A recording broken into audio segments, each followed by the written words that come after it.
ದೇವರ ಪರಿಶುದ್ಧ ನಾಮಕ್ಕೆ ಮಹಿಮೆಯಾಗಲಿ. ಈ ಉಪವಾಸ ದಿವಸಗಳಲ್ಲಿ ನಾವು ದೇವರ ವಾಕ್ಯವನ್ನು ಧ್ಯಾನಿಸಲಿಕ್ಕೆ, ಕಲೀಲಿಕ್ಕೆ ದೇವರು ಕೊಟ್ಟಂಥ ಅವಕಾಶಕ್ಕಾಗಿ ನಾನು ದೇವರಿಗೆ ಸ್ತೋತ್ರಗಳನ್ನು ಸಲ್ಲಿಸುವಂಥವನಾಗಿದ್ದೇನೆ. ಇವತ್ತಿನ ಸ್ವಲ್ಪ ಸಮಯದ ಧ್ಯಾನಕ್ಕಾಗಿ ಆರಿಸಿಕೊಂಡಿರುವ ಸತ್ಯವೇದ ಭಾಗವು ಯಾಕೋಬನ ಬರೆದ ಪತ್ರಿಕೆ 2ನೇ ಅಧ್ಯಾಯ 14ರಿಂದ 26 ವಚನಗಳು. ಇಲ್ಲಿ ಈ ಭಾಗದಲ್ಲಿ ನಾವು ನೋಡುವಾಗ, ಯಾಕೋಬನ ಪತ್ರಿಕೆಯಲ್ಲಿ ನಾವು ನೋಡುವಾಗ, ಇದರಲ್ಲಿ ನಾವು ನೀತಿ ನಿರ್ಣಯಗಳು, ವಿವಿಧ ಸಂಗತಿಗಳ ಬಗ್ಗೆ ಬರೆಯಲ್ಪಟ್ಟಿರುವಂಥದ್ದನ್ನು ನಾವು ನೋಡಲಿಕ್ಕೆ ಸಾಧ್ಯವಾಗ್ತದೆ. ಯಾಕೋಬನ ಪ್ರಕಾರ ನಂಬಿಕೆ ವ್ಯಕ್ತವಾಗುವಂಥದ್ದು ಕ್ರಿಯೆಗಳಿಂದ ಎಂಬುದಾಗಿ, ಕ್ರಿಯೆಗಳಿಂದ ನಂಬಿಕೆ ಜೀವದಿಂದ ತುಂಬಿರುತ್ತದೆ ಎಂಬುದಾಗಿ, ಇಲ್ಲಾಂದರೆ ಅದು ಸತ್ತ ನಂಬಿಕೆ ಆಗಿರುತ್ತದೆ ಎಂಬುದಾಗಿ.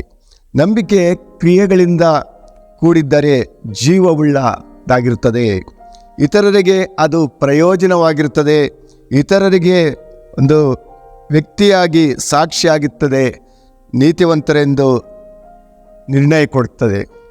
ಸೊ ಅದು ಸಿದ್ಧಿಗೆ ಬರುತ್ತದೆ. ದೇವರ ಸ್ನೇಹಿತರಾಗುವ ಭಾಗ್ಯ ನಮ್ಮೆಲ್ಲರಿಗೂ ದೊರಕುವಂತಾಗಿದೆ.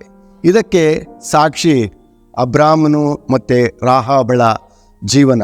ಅಬ್ರಾಮನ ನಂಬಿಕೆ ನಾವು ನೋಡುವಾಗ ಅವನ ಜೀವನದಲ್ಲಿ ಅನುಮಾನ, ಚಂಚಲತೆ, ಪ್ರಶ್ನೆಗಳಿರಲಿಲ್ಲ, ಮತ್ತು ಕ್ರಿಯೆಗಳಿಂದ ಕೂಡಿತ್ತು ಅವನ ನಂಬಿಕೆ.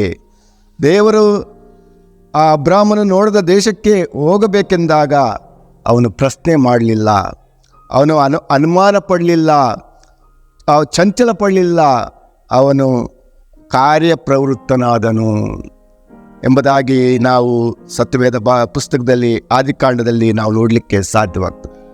ಮಗನನ್ನು ಅರ್ಪಿಸಲು ಹೇಳಿದಾಗ ಹಿಂದೆ ಮುಂದೆ ನೋಡದೆ ಅವನು ಕಾರ್ಯೋನ್ಮುಖನಾದನು ಅಬ್ರಾಮನು ಎಂಬುದಾಗಿ ನಾವು ನೋಡುತ್ತೇವೆ. ಇವು ಆತನನ್ನು ನೀತಿವಂತನಾಗಿ ನಿರ್ಣಯಿಸಿ ದೇವರ ಸ್ನೇಹಿತನಾಗಿ ಮತ್ತು ವಿಶ್ವಾಸಿಗಳ ತಂದೆಯಾಗಿ ಮಾಡಿತು ಎಂಬುದಾಗಿ ನಾವು ದೇವರ ವಾಕ್ಯದಲ್ಲಿ ಧ್ಯಾನಿಸಲಿಕ್ಕೆ, ಅನುಭವ ಮಾಡಲಿಕ್ಕೆ ಸಾಧ್ಯವಾಗುತ್ತದೆ ಪ್ರಿಯರೇ. ಹಾಗೆಯೇ ರಹಾಬಳು ಇಸ್ರಾಯೇಲರ ದೇವರಲ್ಲಿ ನಂಬಿಕೆ ಇಟ್ಟು ತನ್ನ ಅರಸನಿಗೆ ವಿರುದ್ಧವಾಗಿಯೇ ಕಾರ್ಯ ಮಾಡಿ ದೇವ ಮಕ್ಕಳನ್ನು ಆಕೆ ಸಂರಕ್ಷಿಸಿದಳು ಎಂಬುದಾಗಿ ನಾವು ದೇವರ ವಾಕ್ಯದಲ್ಲಿ ನಾವು ನೋಡುತ್ತೇವೆ. ಇದು ಅವಳ ಪಾಲಿಗೆ ನೀತಿ ನಿರ್ಣಯವನ್ನು ತಂದಿತು ಎಂಬುದಾಗಿ. ಹಾಗೆಯೇ ಕ್ರಿಸ್ತನ ಮಕ್ಕಳಾಗಿರುವ ನಮ್ಮ ನಂಬಿಕೆ ಕ್ರಿಯೆಗಳಲ್ಲಿ ಕಂಡು ಬರಬೇಕು. ಇಂಥ ಸತ್ಕ್ರಿಯ ಕಾರ್ಯಗಳು ನಮಗೆ ನೀತಿ ನಿರ್ಣಯ ತಂದುಕೊಡುತ್ತದೆ ಎಂಬುದಾಗಿ ನಾವು ಅನುಭವ ಮಾಡಲಿಕ್ಕೆ ಸಾಧ್ಯವಾಗ್ತದೆ. ಈ ಯಾಕೋಬನ ಬರೆದ ಪತ್ರಿಕೆ 2ನೇ ಅಧ್ಯಾಯ 15-16 ವಚನಗಳಲ್ಲಿ ನಾವು ನೋಡುವಾಗ, ಒಬ್ಬ ಸಹೋದರನಿಗೆ ಇಲ್ಲವೇ ಒಬ್ಬ ಸಹೋದರಿಗೆ ಬಟ್ಟೆಯು, ಆ ದಿನದ ಆಹಾರವೂ ಇಲ್ಲದೆ ಇರುವಾಗ ನಿಮ್ಮಲ್ಲಿ ಒಬ್ಬನು ಅವರಿಗೆ ದೇಹಕ್ಕೆ ಬೇಕಾದದ್ದನ್ನು ಕೊಡದೆ ಸಮಾಧಾನದಿಂದ ಹೋಗಿರಿ, ಬೆಂಕಿ ಕಾಯಿಸಿಕೊಳ್ಳಿರಿ, ಹೊಟ್ಟೆ ತುಂಬಿಸಿಕೊಳ್ಳಿರಿ ಎಂದು ಬರೀ ಮಾತು ಹೇಳಿದರೆ ಪ್ರಯೋಜನವೇನು? ಹಾಗೆಯೇ ಕ್ರಿಯೆಗಳಿಲ್ಲದಿದ್ದರೆ ನಂಬಿಕೆಯು ತನ್ನಲ್ಲಿ ಜೀವವಿಲ್ಲ ಎಂಬುದಾಗಿ. ಅದರಿಂದ ನಾವು ದೇವರ ವಾಕ್ಯದಲ್ಲಿ ನಾವು ಆಲೋಚಿಸಬೇಕು. ಇವತ್ತು ದೇವರು ನಮ್ಮನ್ನು ಆತನು ಆರಿಸ್ಕೊಂಡಿರುವಂಥ ನಮಗೆ ದೇವರು ನಂಬಿಕೆ ದಯಪಾಲಿಸ್ತಾನೆ. ಆ ನಂಬಿಕೆ ಮಾತ್ರ ಸಾಲದು, ನಮ್ಮ ಜೀವನದಲ್ಲಿ ಕ್ರಿಯೆಗಳಿಂದ ತುಂಬಿರಬೇಕು.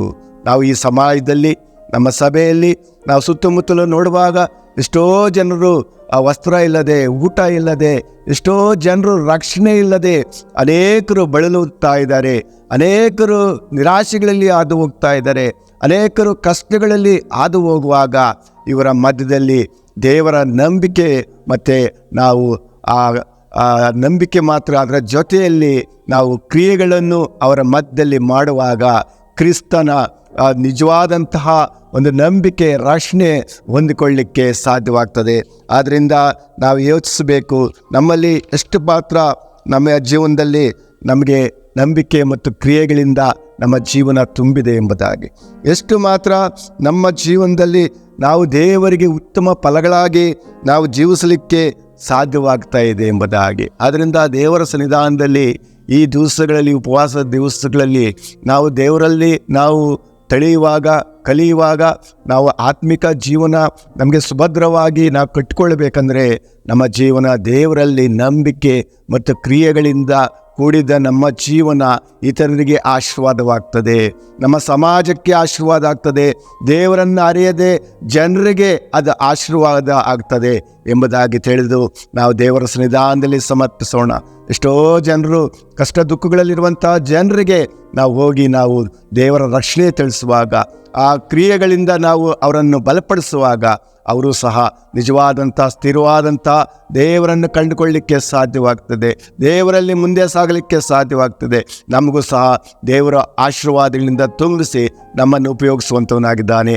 ಅದರಿಂದ ದೇವರ ಸನ್ನಿಧಾನದಲ್ಲಿ ನಮ್ಮನ್ನು ನಾವು ಸಮರ್ಪಿಸಿ, ದೇವರೇ ಸ್ವಾಮಿ, ನಾನು ಕರ್ತನೆ ನಂಬಿಕೆಯಿಂದ ದೇವರೇ ಸ್ವಾಮಿ ಕ್ರಿಯೆಗಳುಳ್ಳವನಾಗಿ ಈ ನಮ್ಮ ಸಭೆಯಲ್ಲಿ ಸಮಾಜದಲ್ಲಿ ಜೀವಿಸಲಿಕ್ಕೆ ನನಗೆ ಸಹಾಯ ನೀಡೆಂಬುದಾಗಿ ದೇವರ ಹತ್ರ ಬೇಡಿಕೊಳ್ಳೋಣ. ಈ ವಾಕ್ಯಗಳ ಮೂಲಕವಾಗಿ ದೇವರು ನಮ್ಮೆಲ್ಲರನ್ನು ದೇವರು ಆಶೀರ್ವಾದ ಮಾಡಲಿ. ಆಮೀನ್.